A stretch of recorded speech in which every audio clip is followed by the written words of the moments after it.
400 IM per time. Go! Go! Go! We just finished a 6,000 yard practice and she just wanted to finish with something super hard, so gotta respect that. Go! Oh, the pain! Haley, we're proud of you. That was really good. Ladies and gentlemen, today's video is sponsored by Squarespace. Squarespace is a super cool online website builder, brand builder. We're gonna talk about that later. But for now, I have a couple interesting stories to share. So let's do this.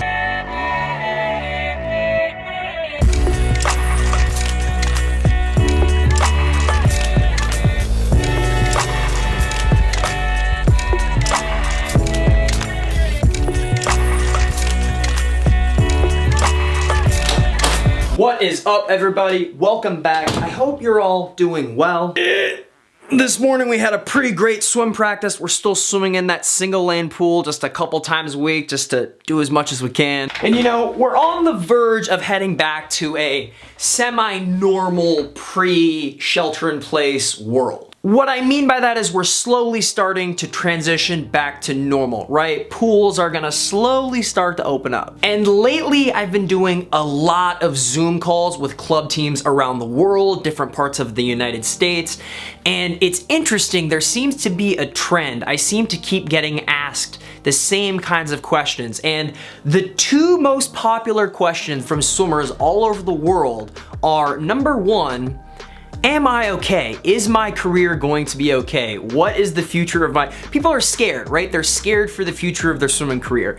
And the second most popular question I get is, when did you realize you could be an Olympian? When did you know you had a legitimate chance of making the Olympic Games? And the more times that I answer those two questions, and the more times that I think about it, the more that I realize that those two questions, those two things are directly linked with one another and are kind of important right now. So let me share a story with you. Let's discuss this a little bit. When I was 16 years old, I went to USA Swimming's Junior National Championships in Austin, Texas in December, like right before Christmas. And on day one, I swam the 100-yard breaststroke. And I remember going out the first 50 of the race faster than I'd ever gone out in my entire life.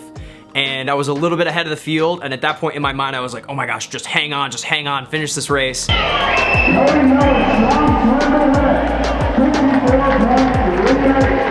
I won junior nationals. That to me was like this big, oh my gosh, like maybe I could be this great, amazing swimmer. I had so much confidence. The next day I swam the 200 breaststroke.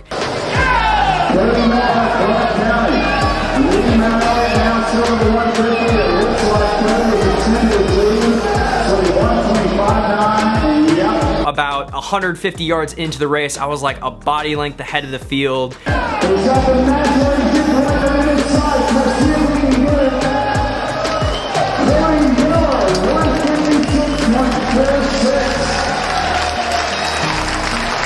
And the crazy part is I broke the 15-16 national age group record. So I was the fastest 15 or 16-year-old in American history, which was crazy. And the crazier thing was, the person whose record I broke was Brendan Hansen. And Brendan Hansen, I've talked about him in my vlogs before, this amazing American breaststroker that I looked up to for years. The year before this, he literally set the world record in the 100-meter breaststroke. 7:58, 59! That is a world record! A world record! Brendan Hansen, 59.13. He is impressive, Ratty, from start to finish. So there I am, 16 years old at Junior Nationals, and I've just broken Brendan Hansen's national age group records, and I am riding high. My confidence has never been higher. You know, I forgot, I just recently did a video talking about some of my favorite medals that I've won, and I didn't have these ones. My mom just moved into a new house, and so she just shipped me this box that happened to have some more medals that have been laying around the house. But I tell you this story now during this crazy world of lockdown and the inability to swim that we're living in, because I went from at 16 thinking I was gonna be this next great all-star Olympic swimmer to going 2 full years after that meet without going a single best time, right? So I went from being all the way up here super confident, winning these super cool gold medals, thinking that I was gonna be great, and then it took me 2 full years before I dropped time again. And that's just sometimes the way that the sport goes. Is the future of my swimming career in jeopardy? Am I ever gonna be able to go best times again? I'm afraid I'm gonna lose all the progress that I made last season when I transition into this next season, when I'm finally able to swim again. These are the thoughts and the doubts and the questions that I've been hearing from you guys, swimmers all over the world, rightfully so. There's never been a time in our history where people have gone so long without being able to have access to a pool. So being concerned and scared about the future is totally justified. I personally have full confidence that everybody out there, the whole swimming world, the swimming community, is gonna be able to bounce back from this and be just as good, if not better.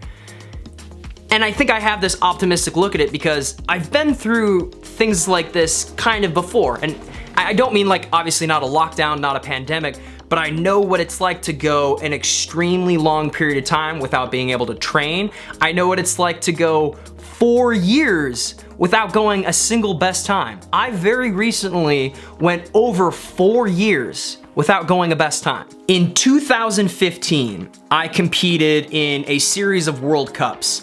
And at the World Cup in Moscow, Russia, I swam the 200-meter breaststroke. And I'll never forget this race because I was swimming just a few lanes over from the great German breaststroker Marco Koch. I think that's how you pronounce his last name. Maybe it's Koch. I've heard. Either way, this great German breaststroker named Marco, by the way, super cool dude.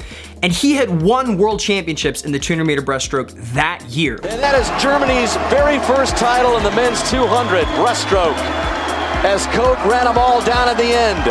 And I swim this race, and boom, I get out touched. Marco beat me, but I went a lifetime best time. I dropped over a full second in this race. And then the next season happened, and I didn't go a best time.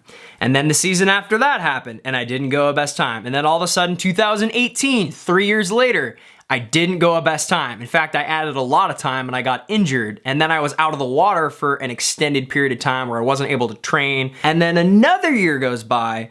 And then finally, over 4 years after I went that previous best time in Russia, I swam at the Bloomington Pro Series here in Indiana. Cody Miller just pulling away from everybody.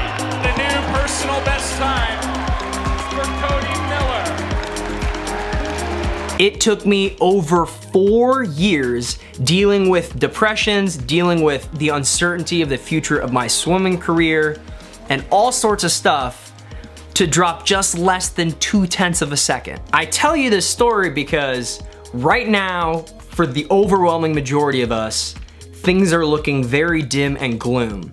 And it's hard to see the light at the end of the tunnel and to feel confident about what your swimming career has in store. And I don't know what the outcome of this is. I don't know what the future of this is gonna look like, but one thing that I'm certain of is that tough times make tough people. And I believe that although this has been extremely difficult for all of us, we will come out on the other side stronger than ever. If you are struggling right now and are nervous about the future of your swimming career, it's going to be okay. Don't want to get too intense or too emotional, you know? Okay.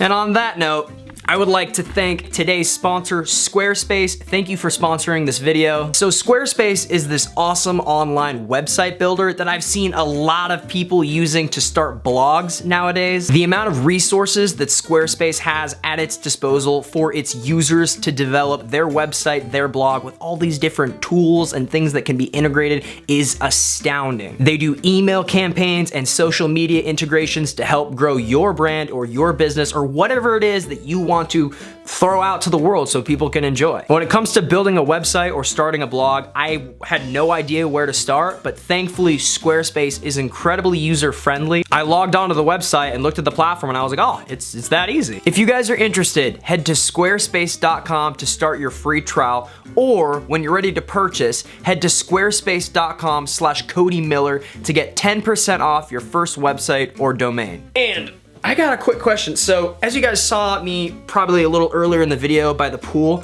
I'm getting disgustingly hairy. Like I'm starting to get shoulder hair and hair in areas that like you shouldn't be getting hair. So Lily and Allie were talking about maybe doing some kind of like body waxing.